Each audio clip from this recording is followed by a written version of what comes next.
Because of the unresult in Iowa, what happens in the New Hampshire primary could go a long way toward determining which Democrat will get to face the cinnamon cyclone in the general election.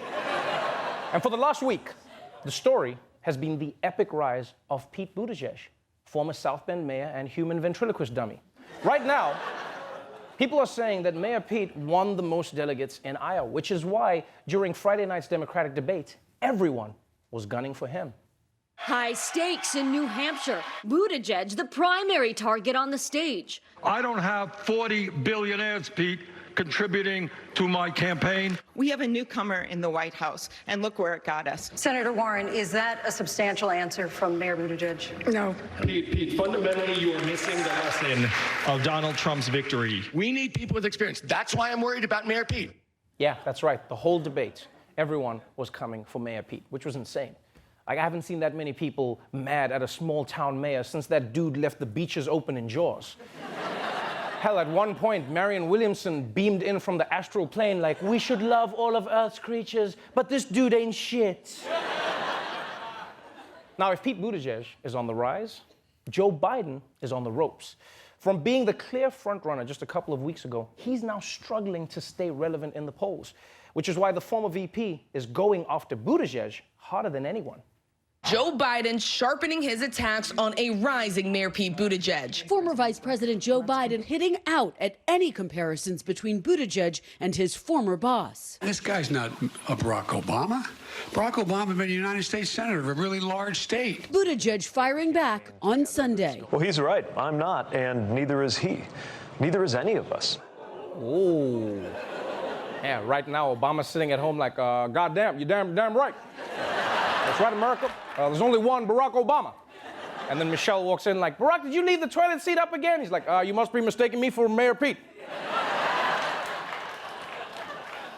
Now, Biden's attacks didn't stop there, all right? Because in the build-up to New Hampshire, he released a campaign ad coming after Buttigieg, minimizing everything that the mayor has ever done.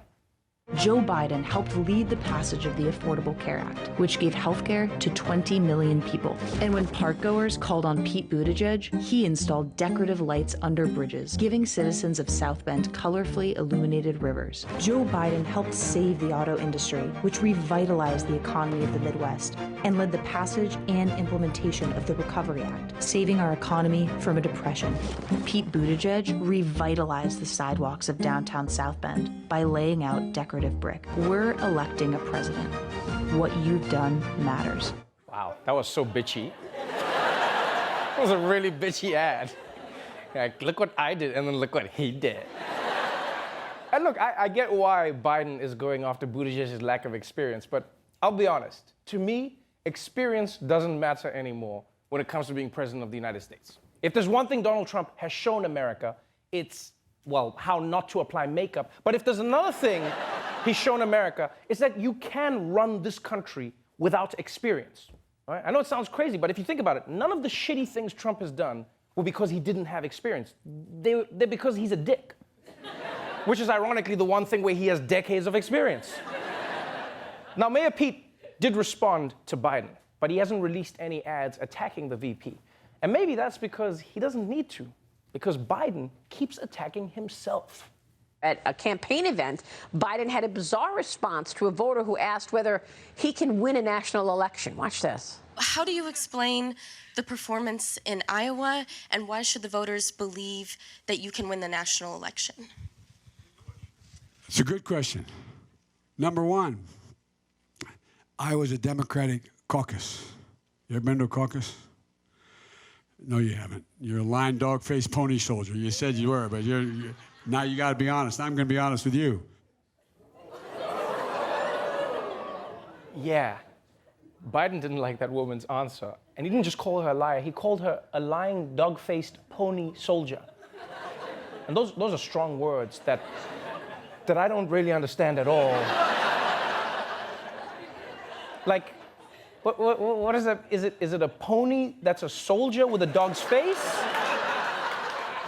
Is that what that is? Or is it a soldier with a dog's face on a pony?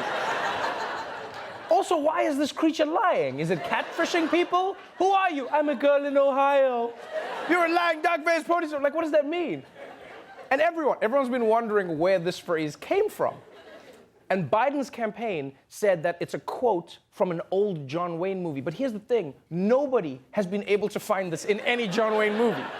And I guess that's the beauty of quoting something from before the internet was invented. That shit isn't Googleable. You can just make it up. FDR said that chlamydia killed the dinosaurs. Prove me wrong. But look, wherever the line came from, it's not a great look for Biden. Because it's yet another example of him beefing with a civilian on the campaign trail. In fact, that's becoming his trademark. And who knows, maybe he should lean into it. You know, like forget those anti-Buttigieg ads. Biden should start making ads that look a little more like this. Joe Biden is tired. Tired of you. Get your words straight, Jack. You're a damn liar, man. All the questions. Why attack Sanders? Why? All the bullshit. You're a lying dog-faced pony soldier.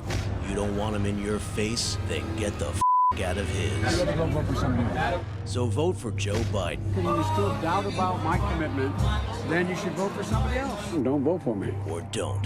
I'm Joe Biden, and I approve this message. Now that's dog-faced baloney pony.